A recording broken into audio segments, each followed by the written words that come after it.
عبداللہ وہب نے بیان کیا، کہا کہ مجھ سے عمر بن محمد بن یزید نے بیان کیا کہ حفص بن عاصم بن عمر نے ان سے بیان کیا کہ میں نے سفر میں سنتوں کے متعلق عبداللہ بن عمر رضی اللہ تعالی عنہ سے پوچھا۔ آپ نے فرمایا کہ میں نبی کریم صلی اللہ علیہ وآلہ وسلم کی صحبت میں رہا ہوں، میں نے آپ کو سفر میں کبھی سنتے پڑھتے نہیں دیکھا، اور اللہ جل ذکرہ کا ارشاد ہے کہ تمہارے لیے رسول اللہ صلی اللہ علیہ وآلہ وسلم کی زندگی بہترین نمونہ ہے۔ صحیح بخاری حدیث نمبر 1101۔ یحییٰ بن سعید قطان نے بیان کیا، ان سے عیسیٰ بن حفص بن عاصم نے، انہوں نے کہا کہ مجھ سے میرے باپ نے بیان کیا، انہوں نے عبداللہ بن عمر رضی اللہ تعالی عنہ کو یہ فرماتے سنا کہ میں رسول اللہ صلی اللہ علیہ وآلہ وسلم کی صحبت میں رہا ہوں، آپ صلی اللہ علیہ وآلہ وسلم سفر میں 2 رکعت فرض سے زیادہ نہیں پڑھا کرتے تھے۔ ابو بکر، عمر اور عثمان رضی اللہ تعالی عنہ بھی ایسا ہی کرتے تھے۔ صحیح بخاری حدیث نمبر 1102۔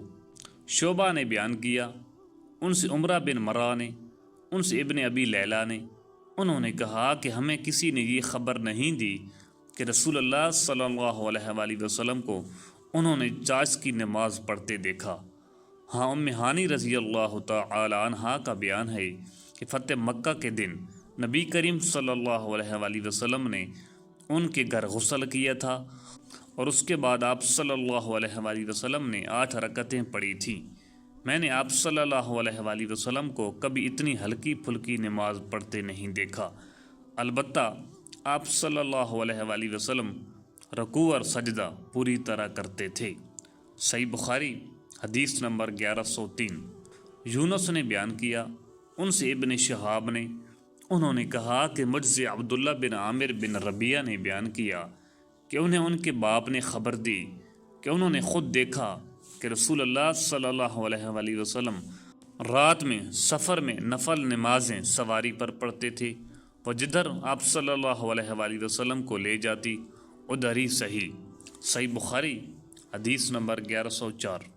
ابو علیمان نے بیان کیا، انہوں نے کہا کہ ہمیں شعیب نے خبر دی، انہیں زہری نے، اور انہیں سالم بن عبداللہ بن عمر نے اپنے باپ عبداللہ بن عمر رضی اللہ تعالی عنہ سے کہ رسول اللہ صلی اللہ علیہ وآلہ وسلم اپنی اونٹنی کی پیٹھ پر خواہ اس کا منہ کسی طرف ہوتا نفل نماز سر کے اشاروں سے پڑھتے تھے۔